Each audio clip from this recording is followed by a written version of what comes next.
I am Ferdinand Marcos, and I am the President of the Republic of the Philippines. I stand today on behalf of 110 million Filipinos. Hi everyone, hello universe, it's me again. Shout out sa inyo mga bes. So, nako. Ito na naman po si Mr. Atong Ang. Alam po natin guys ay nagkaroon po ng hearing itong taong ito na tinuturo siya po ang nasa likod ng pagkawala ng mga sabungero, no? Nung panahon pa ni Duterte ito guys, nagkaroon ng hearing sa Senado. Kung napanood nyo po yun at naisangkot ito, kanya lang wala po nangyari. Well, kayo na pong balang mag-isip ano ba ang nangyari nung that time, ba't hindi nabigyan ng hustisya at hindi po napakulong ang mga nasa likuran ng pagkawala ng mga sabungero. So ngayon, nako, eto na naman po. Ako, sa nakikita ko mga kababayan, for sure, mabibigyan ng hustisya yan sa panahon ni Pangulong Marcos Jr. Lagi ko sinasabi, parang si PBBM lang talaga lagi ang naglilinis sa mga dumi ng mga nakaraang administrasyon, di kayo naloka. Para kumpleto detalyado guys, panoorin nyo po ang exclusive interview po ng GMA News kay alias Tutoy. Pero but before that, basahin ko ito, no? Short lang ito mga kababayan, na lumantad na si alias Tutoy at pinangalanan sina Atong Ang at Gretchen Barreto at dalawang iba pa na may kinalaman umano sa kaso ng mga nawawalang sabongero. Ay nako. Kung napanood nyo guys yung sinabi ni Secretary DOJ, talagang ipupush nila para malaman at matukoy sino po talaga ang nag-utos at sino to ang pinakamalakas na tao na sinasabi. Nako, ano to guys, ma-influensya at mapera daw. Agay. Alias Tutoy, tinurong mastermind si Atong Ang sa mga missing sabongeros. Idinawit si Gretchen Barreto, aba, kagandang babae. Nako, tapos sangkot ka dito sa murder na ito. Nako po, kakahiya naman nito si Greta kung if ever na mayroon siyang kinalaman, ano. O ayan, o, si Mr. Ang Atong Ang siyang ang pinaka-mastermind at siya ang nag-uutos na talagang iligpit yang mga yan. May mga taong membro ng PNP na inutusan para kumuha doon sa binyo. Si Miss Gretchen Barreto, ayan, 100% na may kinalaman siya. Gawa lagi silang magkasama ni Mr. Atong Ang. Panawagan ko lang sa kanya, makipagtulungan na lang siya sa akin. Oo nga naman, ano?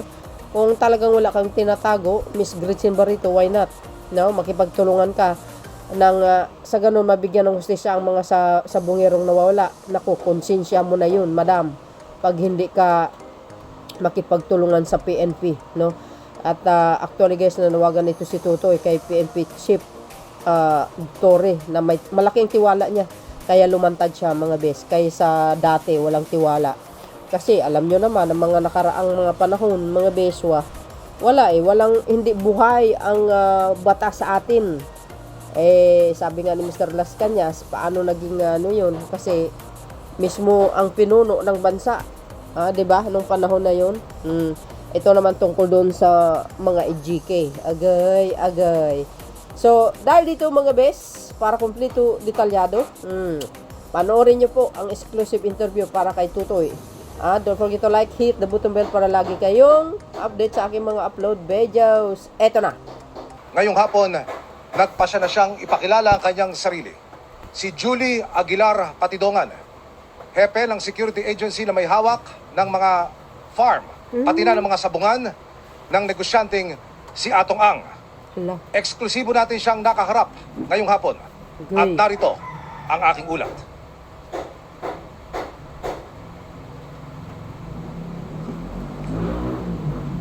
Sa kauna-unahang pagkakataon, pumayag na siyang ilabas ang kanyang tunay na pangalan. Siya si Julie Dondon Patidongan, ang head ng security ng ilang mga sabungan ni Atong Ang. Isa rin siya sa 6 na kinasuhan sa pagkawala ng mga sabungero sa iba't ibang lugar sa bansa. Pinangalanan na ni Patidongan ngayon ang mga mastermind daw sa pagkawala nang hindi raw bababa sa 100 mga sabungero. Hala, ang dami. Kasama sa kanyang pinangalanan ang negosyanteng si Charlie Atong Ang, Ala. ang aktres na si Gretchen Barreto na kilalang malapit kay Ang at dalawang iba pa. Kung ano raw ang kani-kanilang mga papel, ipinaliwanag ni Patidongan sa aming panayam. Nagpa-interview si Patidongan ngayon dahil kung ano-ano na raw ang bintang na ibinabato sa kanya ng mga kalaban. Nanawagan din siya sa 4 na umunoy mga dating gwardya na lumantad na nanawagan sa kanya na huwag silang idamay sa kaso. Ilang araw na lang daw, lulutang na siya. Inaantay na lamang daw nilang makumpleto ang mga dokumento. Narito po ang sunurang pakayag ni Julie Aguilar Patidongan alias Dondon. Nandyan sa affidavit ko yan, Mr. Charlie Atong Ang, din Eric De La Rosa, Engineer Celso Salazar. Sila ang mastermind sa nawawalang mga sabungero. Sila ang utak ng lahat. Si Mr. Eric De La Rosa, siya ang nagmomonitor ng mga palabas. Pag alam niya ang supi, pinapaalam niya kay Mr. Atong Ang. Then mag-uusap sila ni Celso Salazar, din itawag sa akin na i-hold yung mga taong nagsusupi. Kasi Mr. Atong Ang, siya yung chairman ng Pitmaster. Siya ang pinaka-mastermind at siya ang nag-uutos na talagang iligpit yung mga yan. So paano ba? Katulad ng sinabi ko, may mga taong membro ng PNP na inuutusan para kumuha doon sa binyo. Sa mga taong nagtaka, bakit ngayon lang ako lumutang?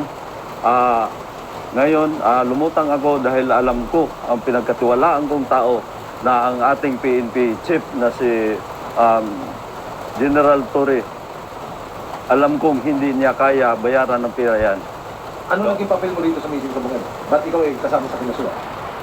Sa totoo lang, wala akong kinalaman dyan at isa lang akong utusan niya na bilang farm manager. Ikaw pala yung kakasuhan bukas ni Atong Ang. Ano masasabi mo? Parang kinasuhan niya na rin yung sarili niya dahil ako kakasuhan niya. Ay, siya naman nag-uutos ng lahat. Katulad ng sinabi niya, nag-extortion daw ako ng 300 million para alam ng lahat. Hindi ko kayang tanggapin yung pera niya. Sinabi niya na nga sa social media na bilyonaryo ako. Patunayan ko na lang na ako isang bilyonaryong mini. Yun lang ang masasabi ko sa kanya. At saka Mr. Atong Ang, sabi na nga ng mga matatanda na huwag ka na magtago sa palda ng nanay mo. Binigyan mo ako ng papel na para pirmahan ko yung recantation ba yun na binigay mo sa akin kapalit ng pira. Sabi ko hindi ko kayang tanggapin yan dahil buhay ko at buhay ng pamilya ang nakataya dito. At ano ng mga pamilya ng mga nawawalan sa bungero. Sino itong babaeng artista na ito? Yung artista na yan, walang iba kundi si Miss Gretchen Barreto. 100% na may kinalaman siya at gawa na lagi sila magkasama ni Mr. Atong Ang. Panawagan ko lang sa kanya para naman medyo maano siya, makipagtulungan na lang siya sa akin. Sa mahal kong presidente, BBM, sir, sana pakinggan mo naman yung mga pamilya ng namamatayan. Ito na yung pagkakataon na tulungan niyo ako dahil lahat ng sinasabi ko dito, walang kasinungalingan at walang pirang kapalit dito.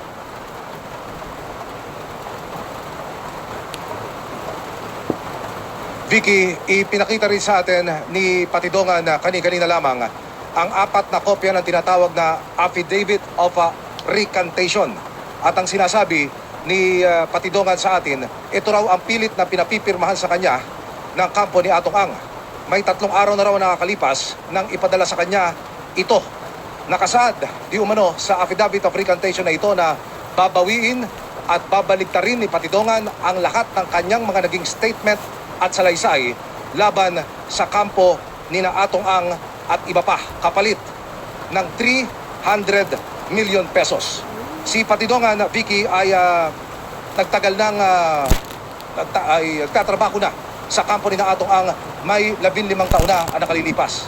Siya ay nagsimula bilang bodyguard at hanggang sa marating ang posisyon bilang Chief Security ng mga farm ng kampo ni Atong Ang, pati na ng mga sabungan nito, di lamang sa Metro Manila, kundi sa mga karatig na probinsya. Mahigpit ang seguridad kung nasaan kami ngayon. Ito raw ay ipinadala ng National Headquarters ng Philippine National Police para matiyak na nasa ligtas na kalagayan si Patidongan. Vicky. So yun mga kababayan, napanood nyo yung sinabi ni alias Tutoy. Palagay ko guys, credible yung lahat ng kanyang sinabi. Biro mo, 300 million, ang laki no? Kung mukhang pera yan, malamang tatanggapin niya. Kaso lang hindi, no? So, mas pinili niya ang mag-testigo laban dito sa mga binanggit niya na for sure, mga kababayan, may mas malalim pa na isisiwalat ito si alias Tutoy. Naku po, dahil nanawagan po siya sa Pangulong Marcos Jr., naku bes, ito po ang sagot ng Pangulo, no? Dahil ito ay sinabi din ni Jose Castro. Naku po, eto na. Kakaiba na ito guys. Talagang sa nakikita ko masolusyonan itong mga sabungero na nawawala. Ito sabi ng Pangulo guys. So sabi po dito guys ng Pangulo, ayan President Ferdinand Bongbong Marcos Jr. has ordered a deeper investigation into the disappearance of the cockfighting enthusiasts after it was disclosed the cops were allegedly involved in their ill felt. Naku, nasasangkot ang ibang kapulisan guys. Cops were allegedly involved in their ill fate. Naku po, patay tayo dito guys, no? Sino kaya yan? Ang mga kapulisan na yan, sana po lumantad na rin po sila at magsalita. Nang sa ganun baka sakaling maligtas sila sa mga bintang sa kanila. For sure, nasa serbisyo pa sila hanggang ngayon, mga kababayan. Pero asap yan, tingnan nyo, malalantad kung sino mga yan. Nako, pag lumantad ang mga yan, guys, wala na. Tapos na ang kaso, mga kababayan. Oo, kailangan lumabas sila para nang sa ganun, masave nila yung sarili nila ba? Kung ano ang naging participation nila dyan. Well, this was according to the Palace Press Officer, Undersecretary Attorney Claire Castro when asked for the President's directive on the matter. Alam nyo naman si PBBM guys, batas lagi ang sinusunod. Kailangan mapanagot ang mga sangkot dito. Kaibigan nyo man o sino man, pag nagkasala, kulong. Ipagpatuloy po ang pag-iimbestiga, ang malalim pag-iimbestiga para malaman kung sino ba talaga ang sangkot dito. At managot ang dapat managot. Castro said during press briefing, which is yesterday to guys, may video po tayo dyan. Ito inulit lang natin. Sabi ng Pangulo, Marcos want a deeper probe into missing, Sabungeros case, July 2, 2025. Yesterday po yan. So yun mga kababayan, ano po ang kapalagayan nyo? Grabe wala, napaka-brutal naman. Sa totoo lang mga bes, nakakalungkot. Well, anyway, God is good all the time. Sabi nga, sa Biblia, buhay ang kinuha mo, di papapanagutan mo, di buhay din ang kapalit.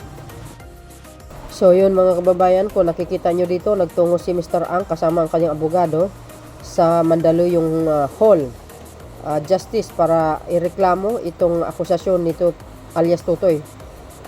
Na siya po ang tinurong mastermind sa pagkawala ng sabungero. Sabi po dito mga kababayan ng Bumbo Radio, just in, negosyanting si Atong Ang kasama ang kanyang abogado, personal na nagtungo dito sa Mandaluyong Hall of Justice para ihain ang reklamo kaugnay sa mga akusasyon na binyag ni alias Tutoy hinggil sa kaso ng mga nawawalang sabungero. Agay, today is July 3, 2025. Goes. Kapalagayan nyo. Palagay ko ito si alias Tutoy, marami po siyang alam, no? At pinagkatiwalaan ito ni Atong Ang. Naku po, talagang I hope, no? Mabigyan ng hustisya yung mga namatay na sabungero. Kawawa talaga sila, no? Guys, kayo po ang balang humusga. Anong kapalagayan nyo? Under the Marcos administration, pag ipopost ito, imbestigahan ng maayos, agay masusolve guys ang kaso. So yun mga kababayan ang pinaka-latest updates ko. See you again on my next upload. Bye bye bye and babus. Magkakaroon na naman ng hearing yan sa ano guys ha, sa House or sa Senado. Sana ituloy po yung Quadcom. Ko, maganda yun mga bes. Ha, abangan po natin. Thank you for watching. Babu!